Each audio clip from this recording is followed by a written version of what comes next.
आखिर 10th math classes में एक बार पुनः आपका स्वागत है। आज हम नया अध्याय समांतर श्रेणी शुरू करने जा रहे हैं। समांतर श्रेणी क्या होती है? समांतर श्रेणी एक समांतर संख्याओं की एक ऐसी सूची होती है जिसमें प्रत्येक पद अपने से ठीक पहले पद में एक निश्चित संख्या जोड़कर प्राप्त किया जाता है। समांतर श्रेणी क्या है कि संख्याओं की एक ऐसी सूची है, एक ऐसी श्रेणी है, एक ऐसा क्रम है जिसमें प्रत्येक पद, इसका जो पद होता है वो अपने से ठीक पहले पद, अपने से जो पहला पद है उसमें एक निश्चित संख्या, एक संख्या निश्चित है, या तो वो जोड़ी जाती है या घटाई जाती है, संख्या जोड़कर प्राप्त किया जाता है। समांतर का अर्थ है, समांतर श्रेणी का अर्थ है समान, समांतर, समान अंतर श्रेणी क्रम, एक ऐसा क्रम जिसमें आने वाला जो पद है उसको एक निश्चित संख्या जोड़ करके प्राप्त किया जाता है। जैसे मैं एक श्रेणी ले रहा हूं, यहां 2, 5, 8, 11, 2 में 3 जोड़ दिया 5, 5 में 3 जोड़ दिया 8, 8 में 3 जोड़ दिया 11, ऐसे ही 11 में 3 जोड़ दें 14, ऐसे इस प्रकार से ये चलता रहेगा। ये एक श्रेणी है जिसको हमने अपने से पहले पद, अपने से ठीक पहले पद, केवल जो प्रथम पद होता है उसको छोड़ करके, ये पद पहले पद में जोड़ करके प्राप्त नहीं किया जाता है। ये पद एक दिया हुआ होगा, आगे जो आने वाला पद है वो एक निश्चित संख्या जोड़ करके ही प्राप्त किया जाता है। जैसे मैंने पहले पद में 3 जोड़ दिया, दूसरा पद आ गया, दूसरे में 3 जोड़ दिया, तीसरा आ गया, तीसरे में 3 जोड़ दिया, चौथा आ गया। इस प्रकार से एक श्रेणी बन गई जिसे हम समांतर श्रेणी कहते हैं। ये जो अंतर है वो समान होना चाहिए, समान पदों का अंतर, पदों का जो अंतर है वो समान होना चाहिए, उसे हम समांतर श्रेणी कहेंगे। इसको हम ये भी कह सकते हैं कि जो आने वाला पद होता है वो अपने से ठीक पहले पद से एक निश्चित दूरी पर होता है, निश्चित अंतराल में होता है, तो उसे हम एक समांतर श्रेणी कहते हैं।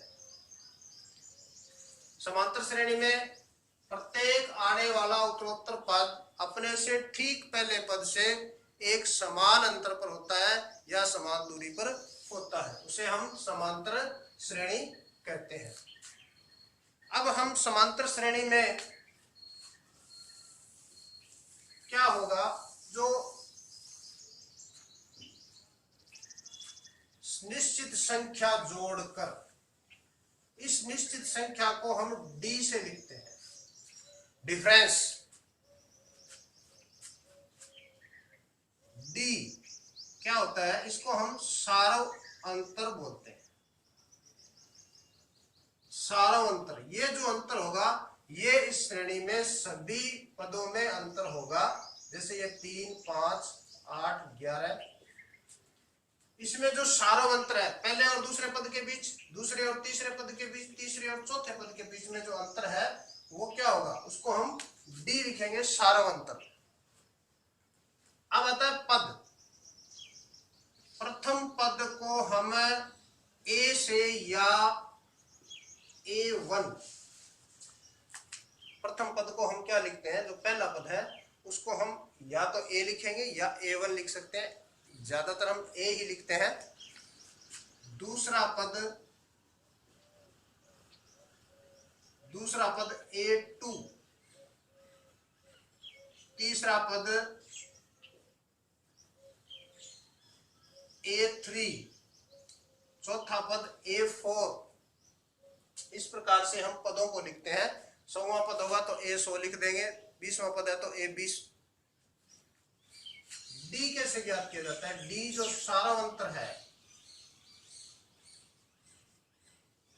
सारावंतर को हम कैसे ज्ञात करेंगे? ये पहला पद है, ये दूसरा पद है, ये तीसरा है, ये चौथा है। इसको हम A लिख दिया, A1, A2, A3। A1 A2, ये A2 है, ये A3 है, A4 है। तो जो सारावंतर होता है उसको हम दूसरे पद में से पहला पद घटा देते हैं, A2 माइनस A1। सारावंतर डी कैसे प्राप्त करते हैं? A2 माइनस A1, दूसरे पद में से पहला पद घटा दे, सारावंतर आ जाएगा। जैसे इस श्रेणी में क्या आएगा? A2 कितना है? 5, A1 कितना है? 3, तो D आ जाएगा 2। तो ये 2 लिखना था, ये 3 आएगा। यहां 2 लिखना था। A2 है, A2 5 है, 8, 11, तो ये सारावंतर आ गया 3। और इसमें प्रथम पद A कितना है? 2। ये प्रथम पद है, ये सारावंतर है। प्रथम पद तो जो सबसे पहला पद होता है वो प्रथम पद है। प्रश्न आ जाता है, एक अपने को श्रेणी दे दी समांतर श्रेणी की, इसमें प्रथम पद और सारावंतर लिखिए। तो हमें केवल A और D, A तो हम सबसे पहला पद होगा वो लिख देंगे, और D कैसे ज्ञात करते हैं? दूसरे पद में से पहला पद घटा दो, या तीसरे में से दूसरा घटा दो, या चौथे में से तीसरा घटा दो, अंतर आ जाएगा।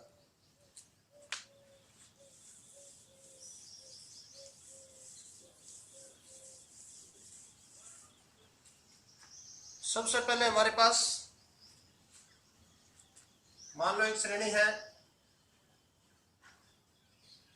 समांतर श्रेणी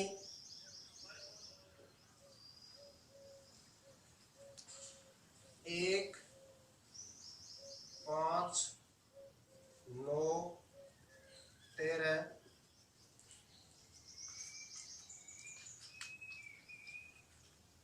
प्रश्न ये आ जाए कि इसका 5वां पद, ये पहला पद है A, A2, A3, A4।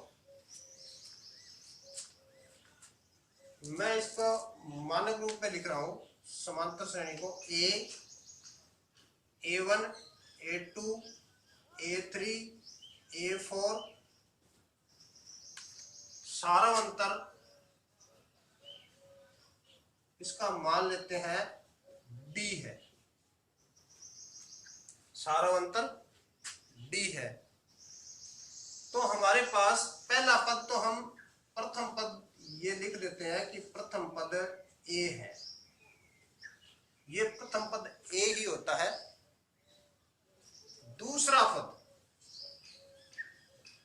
दूसरा जो पद होगा A2, ये किसके बराबर होगा? ये हमारे पास परिभाषा है कि जिसमें प्रत्येक पद अपने से ठीक पहले पद से एक निश्चित संख्या D जोड़कर प्राप्त किया जाता है। तो हम दूसरा जो पद कैसे प्राप्त करेंगे? पहले पद में D जोड़ दो, A2 कैसे आएगा? A1 plus D। तीसरा पद क्या आएगा?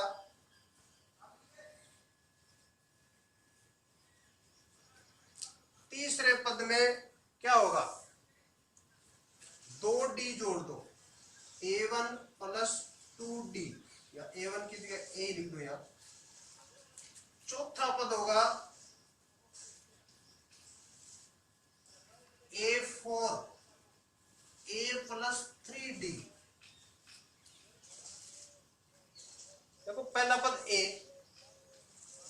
पद कैसे ज्ञात करेंगे? यदि सारावंतर हमारे पास डी है तो दूसरा पद के लिए ए प्लस डी, पहले पद में डी जोड़ दो, सारावंतर जोड़ने से दूसरा पद आ जाएगा। तीसरे पद में ए प्लस टू डी, डी सारावंतर है, सारावंतर का दुगुना जोड़ दो। चौथे पद में सारावंतर का 3 गुना जोड़ दो तो चौथा पद आ जाएगा। अब मैं इसको, हमारे पास ये श्रेणी है, इसको मैं आपको बताता हूं कि पहला पद कैसे आया। प्रथम पद ए कितना है? ए 1, ये तो हमारे पास दिया हुआ है। अब हम यदि इसका दूसरा पद डी हमारे पास कितना है, डी कैसे ज्ञात करेंगे? दूसरे पद में से पहला पद घटा देंगे, 5 माइनस 1 बराबर 4, ये आ गया सारावंतर डी, सारावंतर। अब देखते हैं कि दूसरा पद कितना आएगा इसका। हमारे पास दिया हुआ पद, लेकिन हम इसको यदि सूत्र से करें, दूसरे पद के लिए सूत्र होगा a प्लस डी, एक डी जुड़ता है। a का मान कितना है? a का मान 1, d का मान कितना है? 4, तो कितना हो गया? 5, ये आ गया, दूसरा पद आ गया। तीसरा पद कैसे याद करें? तीसरे पद के लिए a3 a प्लस 2d सूत्र होता है, ये सूत्र हमें याद रखने हैं। पहला पद है, दूसरा a प्लस डी, तीसरा a प्लस 2d, तीसरे में देखो दूसरे में 1d जुड़ता है, तीसरे में 2d जुड़ता है, चौथे में 3d जुड़ता है, यानी जितना पद है उससे 1d कम जुड़ता है। तो अब यहाँ a का मान 1 प्लस 2 इंटू डी का मान 4, 1 प्लस 8 बराबर 9, तीसरा पद आ गया 9। ऐसे ही हम चौथा पद, पांचवा पद, छठा पद ज्ञात कर सकते हैं। तो इसके लिए हमारे पास एक प्रश्न आता है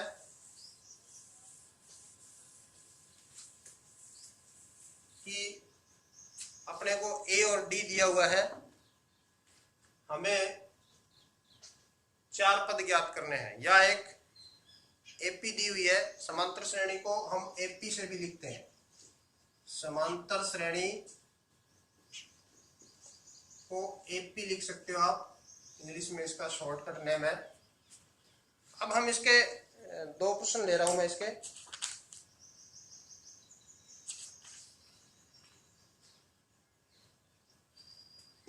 मेरे पास एक प्रश्न है,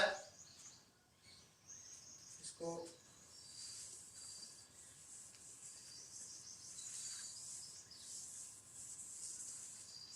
हमें दिया हुआ है। प्रश्न क्या है कि यदि हमारे पास a का मान 10 है और d का मान भी 10 है, एक श्रेणी है जिसमें a 10 है और d 10 है, हमें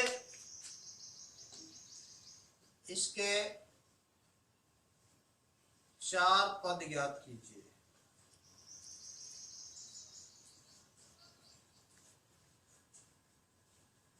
हमें क्या ज्ञात कर रहा है कि इसके 4 और पद ज्ञात करने हैं। पहला पद तो हमारे पास 10 है, दूसरा d का मान 10 है, तो हमारे पास इसके 4 पद ज्ञात करने हैं। तो प्रथम पद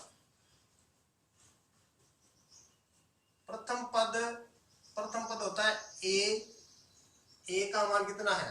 10। एक पद तो हमारे पास है। दूसरा पद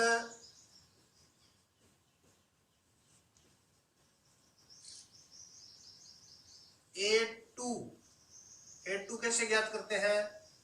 a प्लस डी, सूत्र होता है a प्लस डी। तो a का मान 10 है और d का मान भी 10 है, तो दूसरा पद आ जाएगा 20। तीसरा पद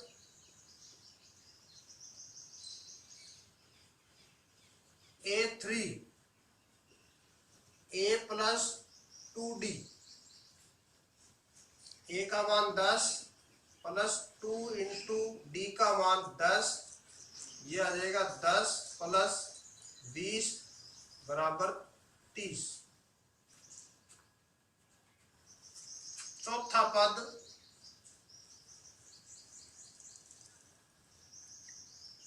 A4, सूत्र होगा a प्लस 3d, A4 है तो d 3 आएगा, 10 प्लस 3 इंटू 10, 10 प्लस 30 बराबर 40। तो 80 क्या बन जाएगी, 10, 20, 30, 40 ऐसे एक 80 बन जाएगी, जिसका पहला पद 10, दूसरा 20, तीसरा 30 और चौथा 40। तो ये एक प्रश्न है हमारे पास कि यदि हमारे को ए और डी का मान दिया हुआ है और उसके आगे कितने ही पद पूछे, 4 पद 5 पद पूछ सकता है, तो हम ऐसे ज्ञात कर सकते हैं।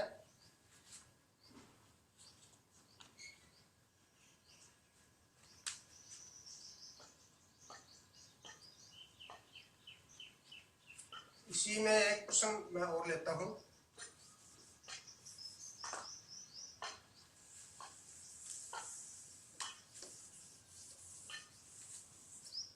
यदि हमारे पास ए का मान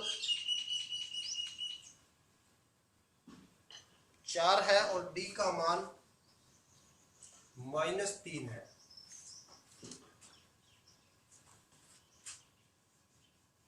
प्रथम पद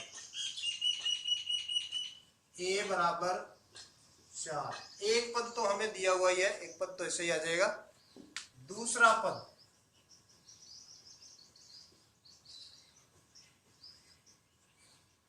A2 बराबर a प्लस डी, ए का मान 4 प्लस डी का मान -3। अब देखो सारा अंतर माइनस का भी हो सकता है। माइनस का कैसे हो सकता है, यदि हमारे पास एक ऐसी श्रेणी है कि एपी में लिख रहा हूं, एपी 10, 7, 4, 1, -2। अब देखो ये इसमें पहले जो पद है, दूसरा पद है वो छोटा आ रहा है, तीसरा उससे छोटा आ रहा है, यानी पद है वो घट रहा है। क्या जुड़ रहा है इसमें, माइनस जुड़ रहा है। तो इसका जो सारा अंतर आएगा वो कितना आएगा, A2 माइनस A1, 7 माइनस 10 बराबर -3। दूसरे में से पहले में से दूसरा नहीं घटाना है, सारा अंतर के लिए हमें दूसरे पद में से पहला पद ही घटाना है। तो यहां हमारा जो सारा अंतर आएगा वो माइनस का आएगा, तो जो आने वाला पद है वो पहले पद से छोटा होगा। सारा अंतर माइनस का हो सकता है, 4 प्लस माइनस माइनस, दूसरा पद आ गया 1, तीसरा पद A3, a प्लस 2d, ए का मान 4 प्लस 2 इंटू -3, 4 प्लस माइनस -6, 4 में से 6 घटा देंगे माइनस का 2।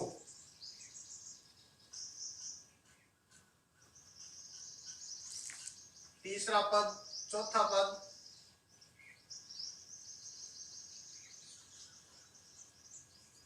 A4 बराबर a प्लस 3d, ए का मान 4 प्लस 3 इंटू -3, 4 - 9 बराबर -5।